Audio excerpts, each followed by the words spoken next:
Did Hello. work. Hi, lovely. Oh, Fewy. Hello. Oh, how are you doing? Yeah, I'm good. Oh, I'm pleased. Can you hear me Hey, okay? Susan. Yeah, I can hear you. You're a bit blurry. That's because I'm wobbly. You're, Doing this on my phone. I've got you on Okay. a Guess Who box at the moment. It's very glamorous here. We're propped up by games and stools. Hilarious. Anyway, so hello everybody that's joining. Lovely to see you. Sound is great, brilliant. Okay, well that's the first. We're on the board now. Week 4, episode 4. As people are joining, let's just start off by introducing ourselves. So I know lots of people are returning, which is lovely to see you. New faces, I'm Miriam, everybody. I'm Miriam Greaves. I run Parent Tribe. I'm the founder of Parent Tribe, and I'm a hypnobirthing practitioner, a mindfulness coach for mums, and I have obviously a huge passion for birth, women, and maternal mental health. So I'm very, very privileged this evening to be joined by Sam, who has been at work all day. She's been at the hospital and has very kindly offered to give her advice, support, information, whatever questions might come up tonight. So thank you, Sam. You are a That's superstar. okay. Do That's you want okay. to tell us your title and what you do, what you're up to at the hospital? Yeah, so I'm Sam. Um, I was Sam Rush. I'm now Sam Cambridge. I got married. And I'm the infant feeding lead midwife at East Surrey Hospital. I'm a tongue tie practitioner. I've been a midwife for 9 years, and I'm an international board certified lactation consultant as well. So lots of things under my belt. Yeah, Um, amazing. yeah, so that's basically me. Amazing. So, obviously, I always make it clear that you work for SASH Hmm. Maternity. Anyone that's joining tonight that's not being looked after by SASH, please join us. I think it's quite informative for you anyway. It might bring up questions for you to ask your maternity services, but please be aware that anything that Sam is sharing, any policies, will be under the guidance of SASH. So thank you to everyone at SASH, everyone at the NHS for everything that they're doing for us, the support and just phenomenal work. Thank you. So I think what we'll start by doing, Sam, is I have had a lot of questions and a lot have been focused on tongue tie. Yeah. Seems to be a big concern for not just first-time parents, but in particular parents that may have had issues with tongue tie in the past.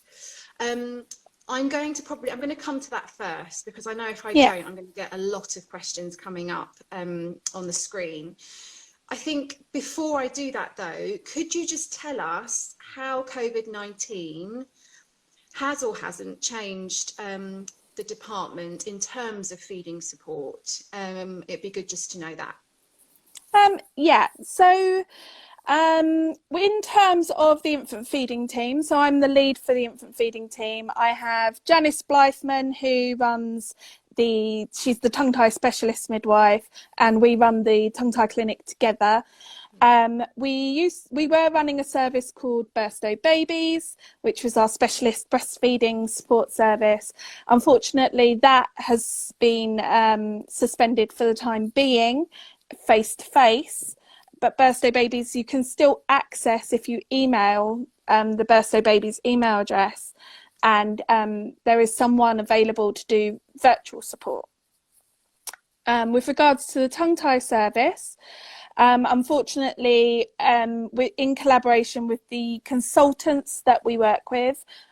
We have made the very hard decision to suspend services at present.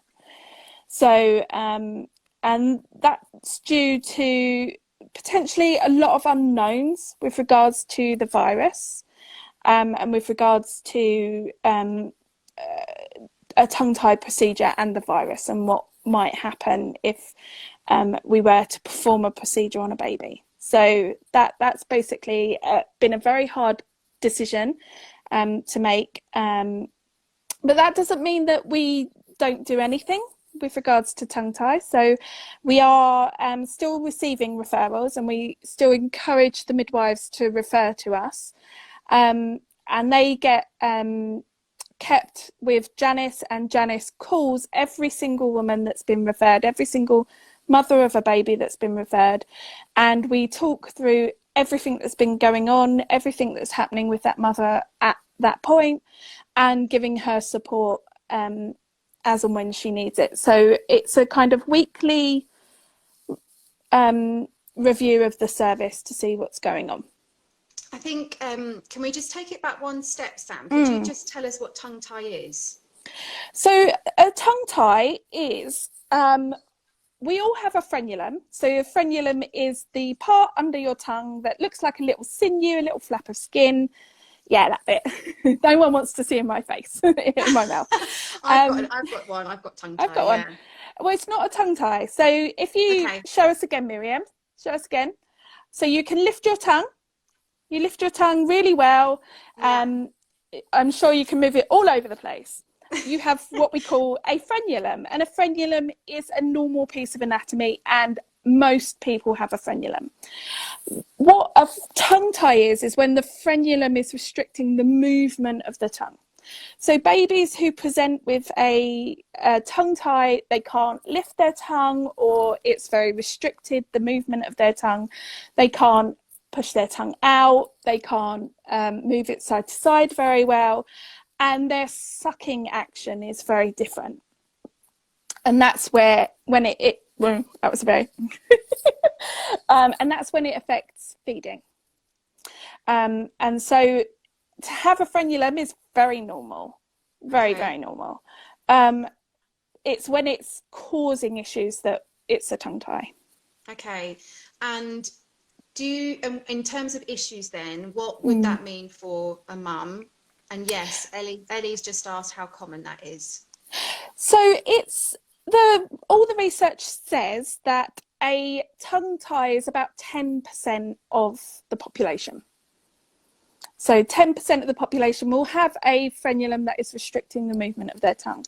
And then again, that's varying degrees of restriction of movement. So you'll have ones that are right to the tip of the tongue, that pull the tongue right down, that stop movement completely. Mm-hmm. Or you'll have ones that are further back that might just be affecting the lift ever so much. Okay.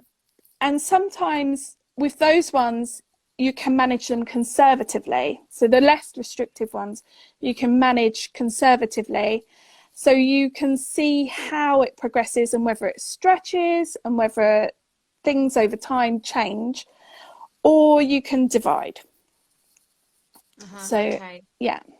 And then so affecting breastfeeding for a mother, if it is restricted, then yes, I assume it's difficult. Yeah, at the moment, if it's restricted at the moment, what we're doing is coaching the mother through managing her lactation, managing the breastfeeding that she can do at the moment, to kind of manage until we can see them. Okay. I'm just going to stop because I knew this subject would bring a lot of questions, and so it can be sore. Yep.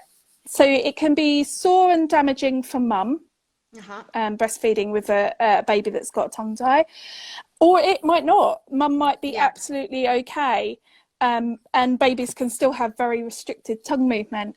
Other issues can be, for mum, can be recurrent mastitis because of drainage of the breast isn't as effective.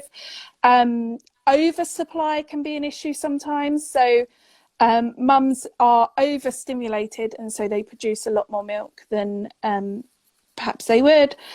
Same is true for undersupply. So with chronic under emptying of the breast, mums can experience a low supply because their body is basically telling their brain not to produce more milk. Because the baby's not taking it, Yeah. Okay. So it can cause a myriad of issues. And it's about looking at the baby, looking at the mum, and looking at the whole picture. Okay. So if a mum is in hospital and Mm-hmm. tongue tie, baby is assessed, there is a tongue Mm-hmm. tie, they will Mm-hmm. have the support from you and your Yeah. team. Yeah. At what point, though, is a mum sent home with a tongue tie baby? So as long as the baby is feeding, so whether that's breastfeeding with breastfeeding okay, or breastfeeding perhaps with nipple shields, or mum is managing her lactation through expressing and giving via bottle, they would be sent home. Okay. Yeah. Is there if you've had one tongue-tie baby, this comes from Christina, if you've had one tongue-tie baby, are you more likely to have it again with your next baby? There is a thought that there is a hereditary element to tongue tie. So Okay. sometimes it runs in families. So sometimes if a dad has a tongue tie, the child has a tongue tie, Yeah. or the mother has a tongue tie, the child has a tongue tie, or sometimes it just occurs Okay. in that And baby. is there an increased chance of tongue tie in twins or premature babies, says Ryan. Hi, Ryan. No, No. it's Okay. about the same, 10% of the population. Okay. So I've been through it with both of mine. I was able to get to a private clinic and have, well, not my daughter's, I had my son's cut. It's not being done at East Surrey then. I'm not sure whether you can comment on this, but what is your advice to anybody that really needs to be seen? Can they go to a private clinic? Are they open? Do you know anything about that at all? So absolutely, it's everyone's choice to seek any care that they want. Yeah. Okay. What I would say is that if a woman wants to look up a private practitioner, to check the Association of Tongue Tie Practitioners website Yeah. to find a health professional who is trained to do tongue tie division, and contact them to see if they're working. Some private practitioners are, Yeah. some aren't. Yeah. Some will come to your home, some are still working in clinic settings. If they're coming to your home, what you then have to also think about is transfer to hospital if there was the small chance that your baby bled post the procedure. So because that's one of the risks of tongue tie, is bleeding post Yeah. division. Yeah. And so then you have to think about, okay, so I've got to transfer into hospital. There's this risk of transfer into hospital.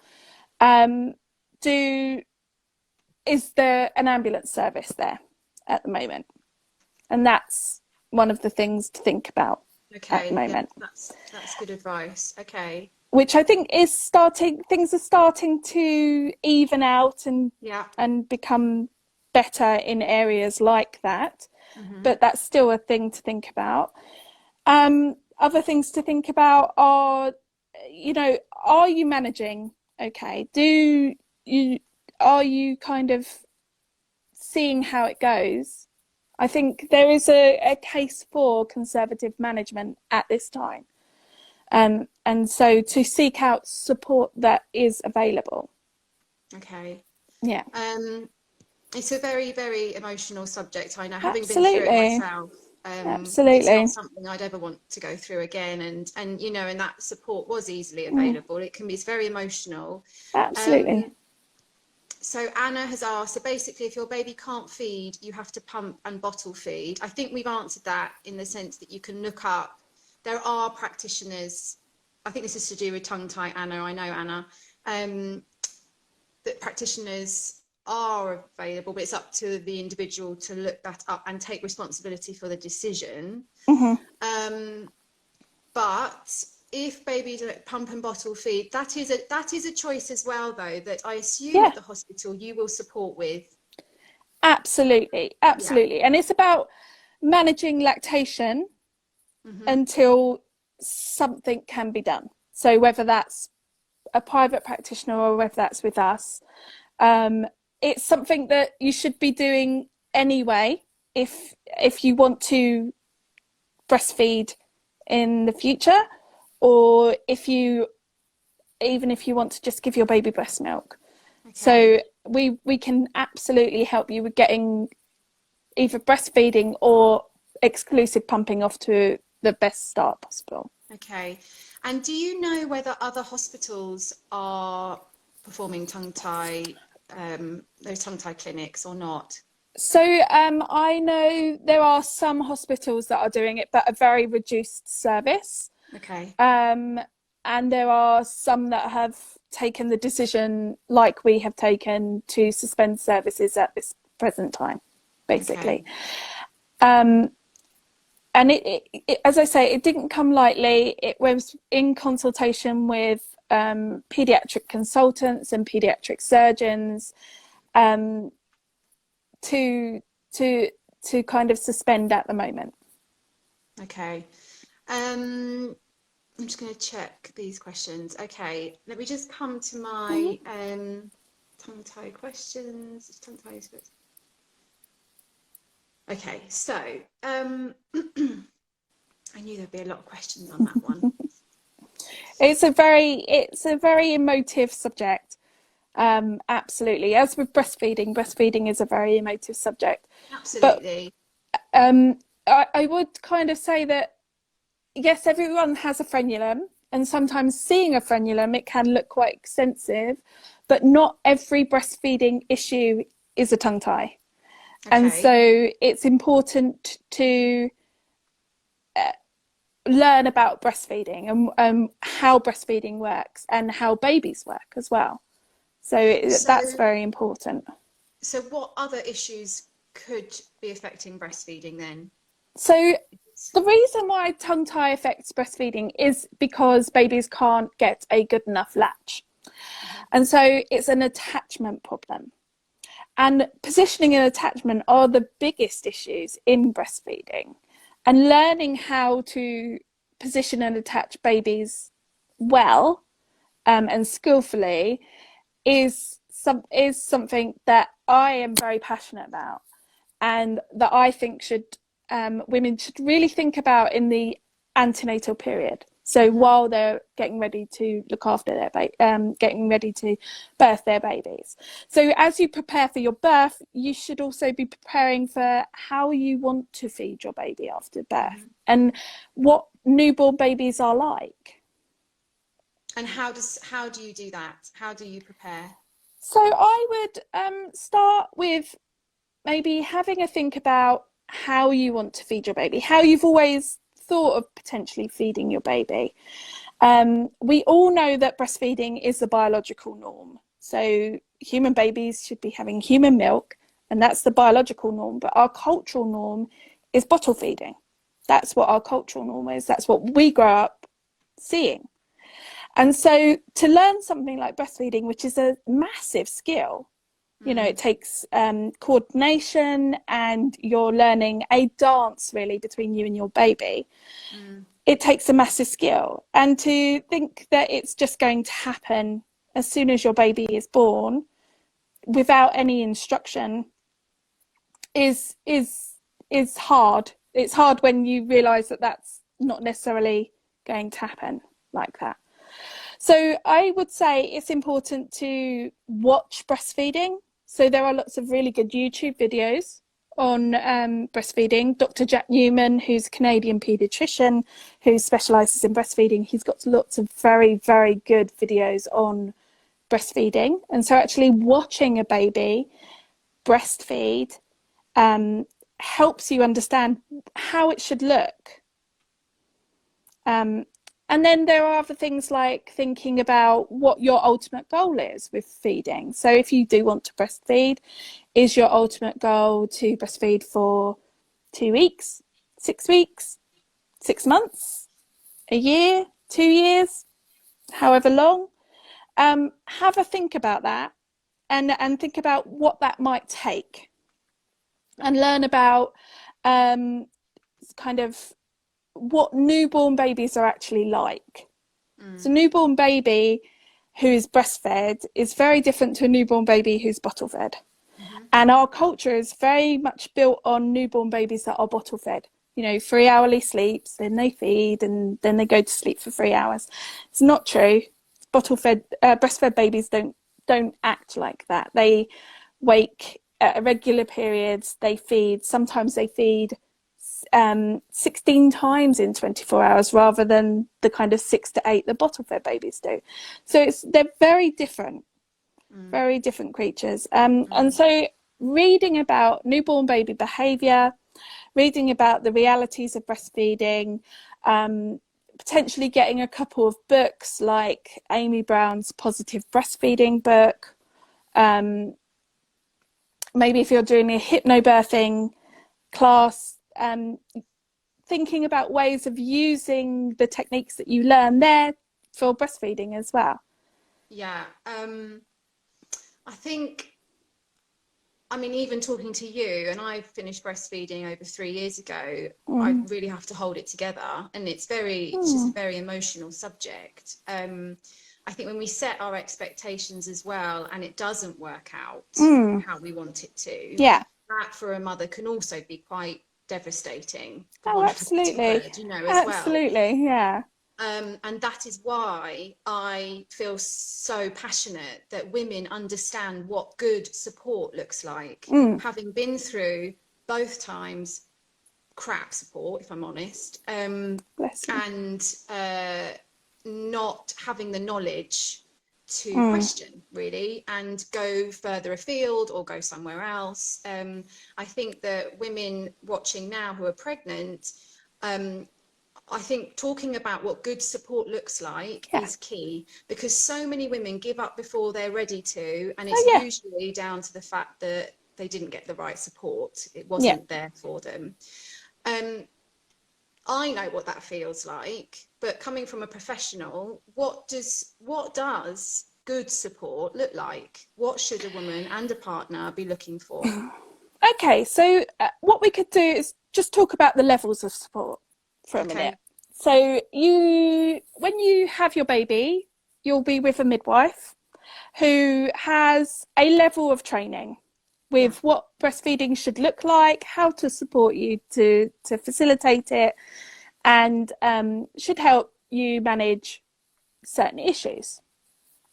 And that should carry on with the community midwife who you will talk to at the moment over the phone or see on your day 5 clinic, things like that. Then there are peer supporters who at the moment are in this kind of limbo area because they're usually in drop-ins. And peer supporters are mothers who are trained to help mothers with breastfeeding.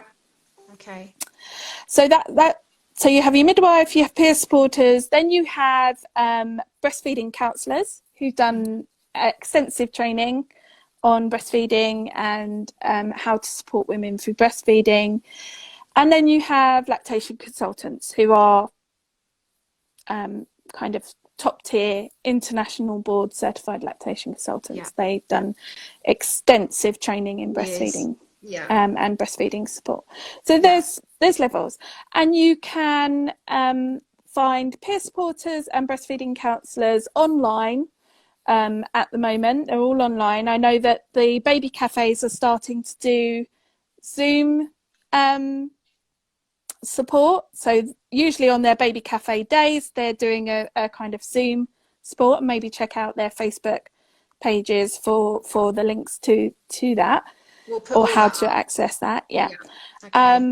There are national breastfeeding helplines. So the National Breastfeeding Helpline is there's the Association of Breastfeeding Mothers Helpline, there's the NCT Breastfeeding Helpline, who's the other one? La Leche League as well. So La Leche League also have a helpline. There's health visitor run helplines. So Surrey have a health visitor run helpline, and Sussex have now started up a health visitor run helpline as well. All the information is on our website page. And then if you feel you want more support, then you can access privately the lactation consultants if you can't access one in the hospital that you give birth in. Okay. Basically. I mean, I would, if something doesn't feel right or the Mm. advice you're given doesn't fit, that is a mother's Yeah. instinct. Listen to it. Yeah. Pick up the phone and speak to somebody else. Yeah, And then if that doesn't absolutely. speak to somebody else, you keep Yeah. going until it sits with you and you go, yeah, this fits with me, because it doesn't fit everybody. One No. bit of advice, No. everybody's Absolutely. different. We are all different. We Yeah. all have different bodies. We all have different backgrounds. We all have different babies. Every baby comes out different. Mm-hmm. And so one thing that's going to work for one woman is not going to work for another woman. And if you're really struggling, then skilled breastfeeding support will help you hone in on what you want and how to get there. Yeah. Okay. It's such a massive Yeah. subject. I just want to quickly come back over some questions at the top here. So, first time mum, I don't understand, if baby has tongue tie, will I have trouble feeding? I think we answered not necessarily.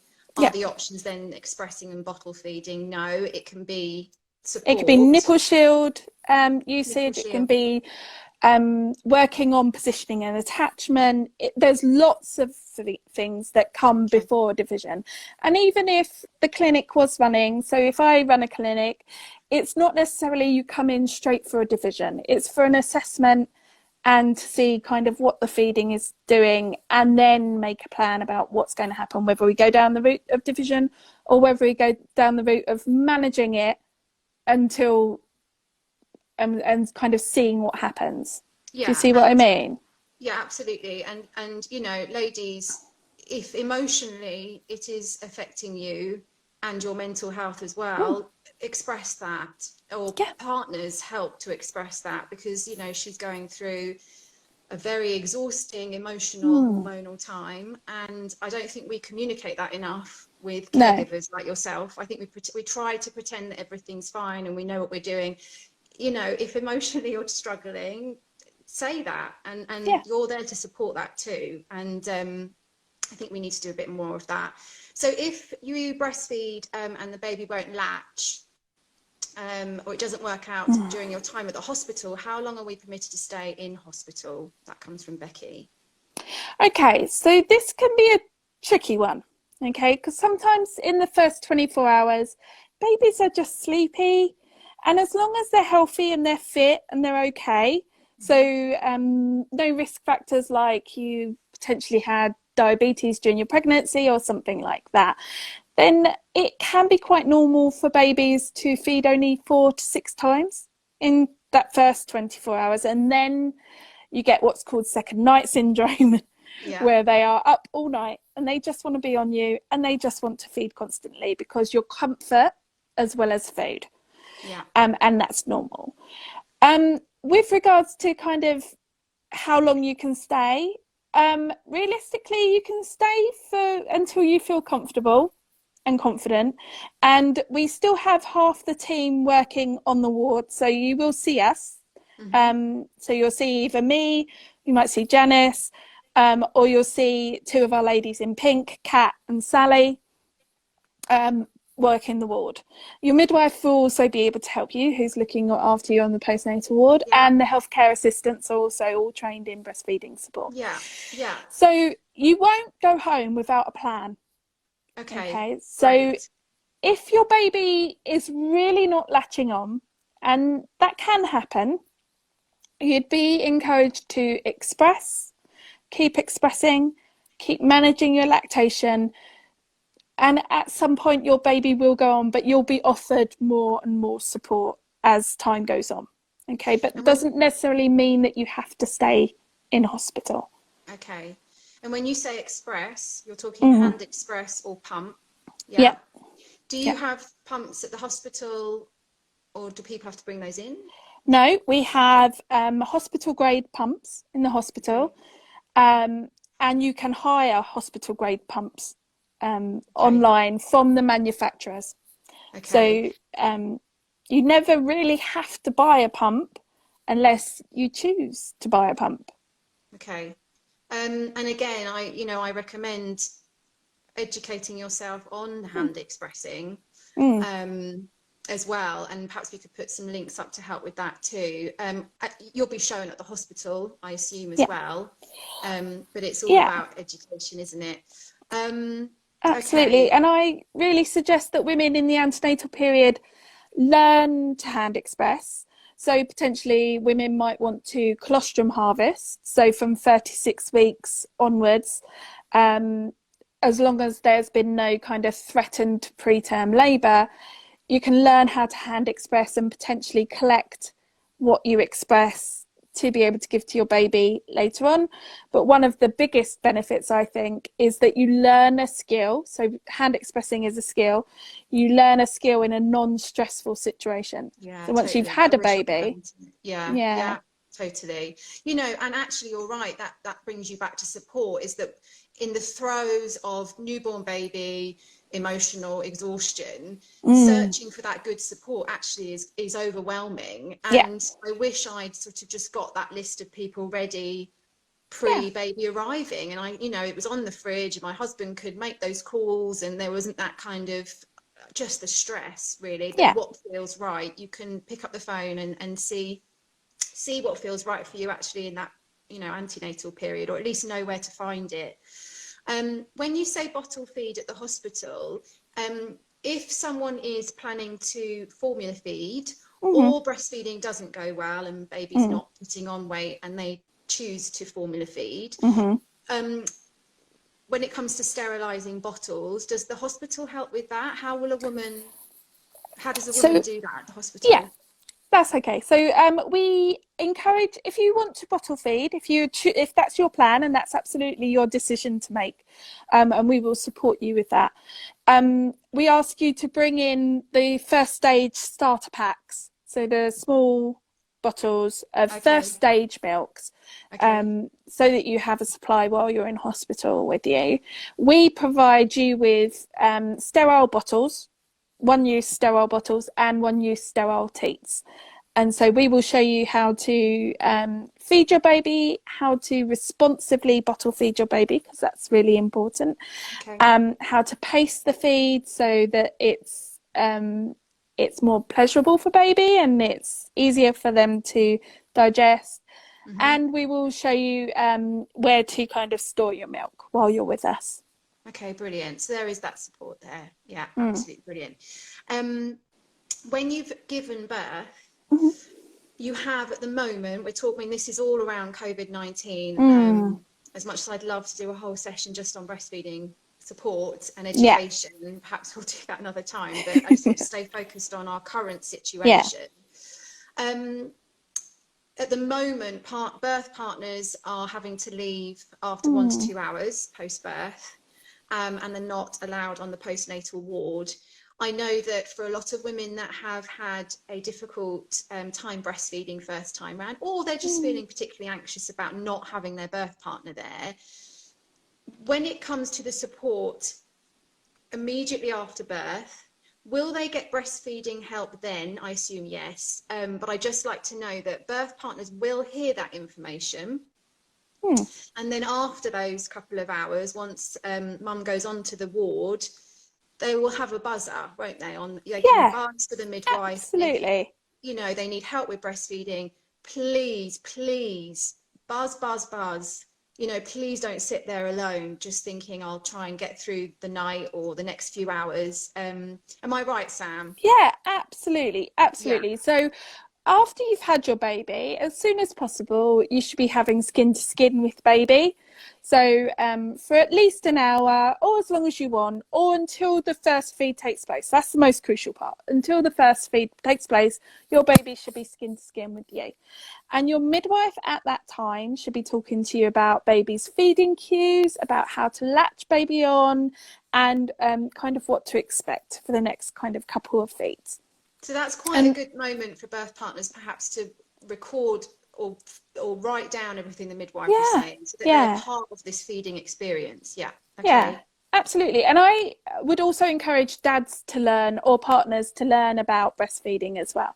Definitely. So as the mum is learning antenatally, sharing that with her partner is a really good idea. And partners to learn how to support a mother with breastfeeding.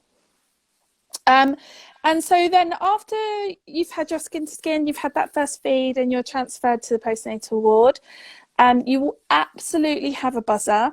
You will absolutely be supported. You will, all you have to do is call, and there will be someone there to support you. Absolutely. And then, so say you have your baby in the middle of the night, then early morning, there'll be an infant feeding person on most times, and they will be around to support you as well. Okay, wonderful. I'm just going through all these fantastic questions, guys. Thank you. I hope we can get to most of them. Trisha, when you say bottle fed and breastfed, are you talking about ready-made milk? Because I was planning on bottle feeding. So it's the little packs that you mentioned. Yeah, I hope that answers your question, Trisha. Please say if it doesn't. Okay. Could you provide links on how to hand express? Yes, of course, we'll do that. Sam? Yeah, I just wanted to say that on the SASH website, or if you go to the maternity part of SASH website, there is a feeding and caring for your baby subheading.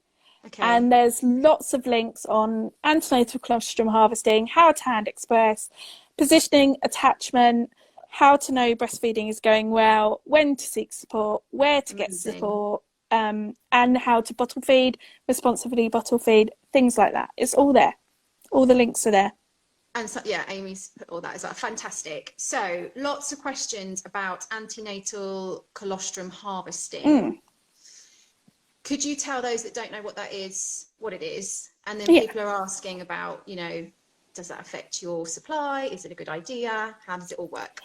So antenatal colostrum harvesting is a relatively kind of new term.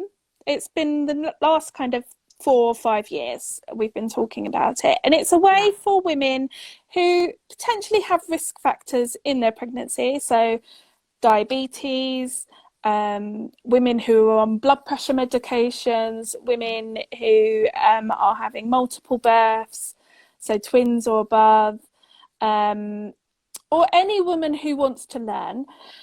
They learn how to hand express during their antenatal period. And then from 36 weeks onwards, and we say 36 weeks because there's a theoretical risk of causing contractions if you do it before, because nipple stimulation causes contractions. We encourage women to practice it 3 to 5 times a day after 36 weeks for kind of 15 to 20 minutes each time, and to collect what they get. And then they can label it, freeze it, and they can bring it into hospital with them when they're in labour, give it to the midwife. The midwife will store it in the freezer on the special care unit. And those are in little syringes, aren't they? Yeah, little syringes. Yeah. But what I really want women to understand is, don't worry if you don't get anything. Please don't worry. Please don't worry. It doesn't mean that you've got nothing after your baby is born. It can be potentially your technique is just slightly out by a couple of millimeters or so to kind of stimulate that colostrum flow. Or it might just be that, you know, maybe you're focusing on it too much, and so your oxytocin is not releasing, so you're not kind of letting the colostrum out. But as I said earlier, it's a skill to learn while you're pregnant and you're not kind of stressed with a baby that's not feeding or is sleepy, or you know, tongue-tied, or whatever, or has gone to special care, who might have to go to special care. So it's a really important skill for women to learn, to know that their breasts are for something else as well. So learning about our bodies. Yeah, it's a massive learning curve, isn't it? Yeah. Nick, I had a baby at East Surrey last week and the feeding support was great. Well, congratulations, and I hope you're doing really well. And that just is lovely to hear, Sam, isn't it? It is. It's really lovely. Can you exclusively express for bottle feeding? Any issues with this? You can exclusively express for bottle feeding, absolutely. And again, it's a valid choice, you know, it's a valid decision to make. Mm-hmm. I would say it is hard work. It's hard work to exclusively express. You basically have to do the work that your baby would be doing. Mm-hmm. And so if any woman is thinking about doing that or finds herself in the position to have to do that, because sometimes that decision is taken away from you, unfortunately, I would say look at hiring a hospital grade pump. Mm-hmm. They're much more powerful than the commercial pumps that you can buy. They are much more efficient, therefore building your supply rather than just maintaining your supply. So when you say a hospital grade pump, is that what you would, where is that what you would Google? What does that? So you can Google hospital grade pump hire scheme, and the two that will probably pop up at the top of your Google search is Medela or Ardo. Yeah. They're the two kind of main pump companies, and you can hire directly from them. They're double pumps, so you can do both breasts at one time. So you're not kind of spending 40 minutes expressing, you're spending 15 to 20 expressing. If you don't want to hire a hospital grade pump, I would invest in a double pump, a good solid double pump, so that you can express both breasts at a time, rather than kind of singly doing it. It's a lot of work to do, but you know, I've known women who've done it for a year. I've known women who've done it for 2 years. The workload gets less and less as your baby gets older. It's that initial period of building up your milk supply that's the trickiest bit. Yeah, and I think what you've said already, Sam, and I think we should all take away from this is, and Laura from Infinity has said it too, you have to find what works for you. Yeah, absolutely. And no one can tell you what you must do. No. It's your baby, it's your body. It's your baby, it's your body. And your body works differently to my body. Your baby will work differently to my baby. It's very different, and that's why I think sometimes breastfeeding support can be contentious, because I can tell you textbook what a baby should do and what your body should do, but you're not a textbook, and neither is your baby. And so it can be, you might get information one day and then something that slightly contradicts it the next day, but it might just be something to try that's different. It's not conflicting, it's just something to try that's different. Oh, totally. God, I wish I'd heard this when I was pregnant. It's so refreshing, Sam. Thank you so much. That's okay. So I hope that this question someone's asked about, if we decide to mix feed, breastfeed and top up, will it be supported? Yes, I hope, I hope that comes across. Absolutely. But I would say that to mix feed absolutely is your choice, but I would learn how to maximize your breast milk so that you have a good solid supply there, so that when and if you introduce formula, you're not the formula usage doesn't overrun your breast milk supply. That's the only thing I would say there. Yeah, brilliant advice. Is there financial support for pump hire for low income families? It's a good question. Do you know? I have heard potentially that there are discount codes at the moment for hospital grade pumps. So I would, if you contact the manufacturers, ask them about perhaps a discount code or something like that. Okay, I might talk to Laura at Infinity about that. That might be something to look at. Because I know that the health visitors and the children's centres used to hire out pumps, but at the moment they're not doing it because of the kind of sterilisation process and things like that. They can't kind of guarantee. And Nick, I had a FaceTime feeding session with Anne. Wonderful. That's brilliant. Anne is special. Anne is special. Is that Anne McKeever. McKeever? Okay, brilliant.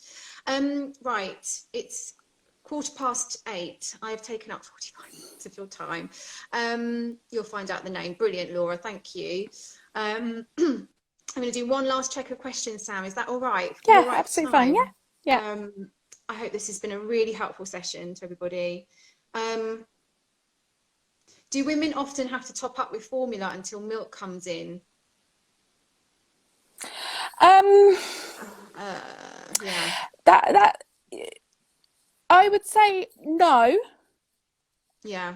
But I would kind of caveat that with, you have to keep an eye on your baby's nappies. You know what's going in by what's coming out. And if your baby is not having wet and dirty nappies to the age, so say your baby is day 3, it should be 3 to 4 wet nappies and at least 2 poos that are starting to change. If that's not happening, you either need to feed your baby more at the breast, try and promote more breastfeeding, express potentially, and then the last resort would be formula if the situation wasn't changing. And so you seek support, and you seek that support. And you seek that support.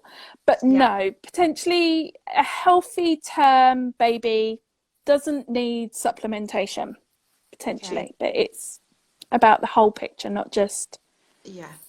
And case by case. And absolutely. It's so difficult. I'm just going to go through a couple more questions. Just to quickly say that you can catch up on all of these videos, the Birth Collective Lives, over on the Parent Tribe YouTube.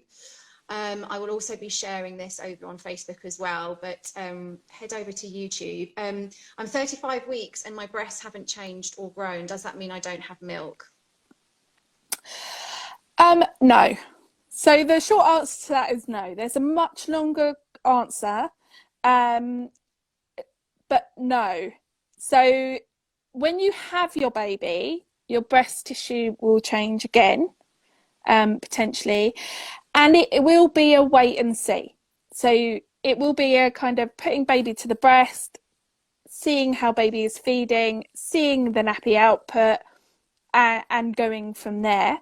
I would urge you to try and hand express antenatally, like we've been discussing. But not be too scared if you're not getting anything. That's not the point of it. The point is to learn about your body and to learn about your breasts. I would urge you to contact us at sash.birthdaybabies@nhs.net and we can have a more in-depth conversation about that. But no, the short answer is no. The longer answer is more in-depth. Okay, great. So you can email. Definitely. Will we leave postnatal ward with information about who to contact if support is needed? Absolutely. Now, when you leave the hospital, you then will have your support. On date you have day 5 heel prick test, etc. So you have your initial phone call from your midwife when you go home, who should be asking you questions about your baby and how feeding is going and nappy output. And then potentially if you're struggling or if they identify that you're struggling, they will contact Anne, who will contact you, and potentially do a video call. And the video calls have gone down really well. They're really quite nice times, and women have given a lot of positive feedback about them. And then your next kind of contact will be your day 5 check. So don't worry about support. There is lots and lots of support that you can get. Please don't hesitate to contact us. You're not bothering us.